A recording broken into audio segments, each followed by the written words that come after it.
আজ থেকে ৫০ বছর আগেও বিজ্ঞানী হওয়া ছিল গর্বের ব্যাপার, অথচ এখন চারপাশে বিজ্ঞানী তো দূরের কথা, বিজ্ঞান নিয়ে ভাবেও কয়জন। আজকের দিনে কেন বিজ্ঞানী তৈরি হচ্ছে না, এই প্রশ্নের উত্তর জানলে আপনিও চমকে যাবেন। এক সময়ের কথা মনে আছে কি, যখন স্যার জগদীশ চন্দ্র বসু, সত্যেন্দ্রনাথ কিংবা আইজাক নিউটনের মতো বিজ্ঞানীরা যুগ বদলে দিয়েছিলেন? তখনকার সমাজ বিজ্ঞানকে সম্মান দিত, পরিবার থেকে শুরু করে রাষ্ট্র সবাই মেধাবীদের উৎসাহ দিত। তখন বিজ্ঞান ছিল সাহসের নাম, কৌতূহলের নাম আর মেধার জয়গান। কিন্তু এখন মেধাবী ছাত্ররা চিকিৎসক বা ইঞ্জিনিয়ার হতে চায়, তারাও চায় ভালো চাকরি, বিদেশে যাওয়া বা স্ট্যাটাস। বিজ্ঞান এখন শুধু পরীক্ষার খাতা আর বইয়ের পাতাতেই আটকে গেছে।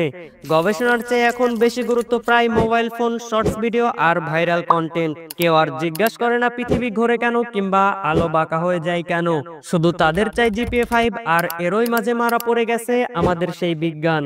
সমস্যা কেবল ছাত্রদেরই না, স্কুলে নেই পর্যাপ্ত গবেষণার সুযোগ, তাহলে শিক্ষকরা অনুপ্রাণিত করবে কিভাবে?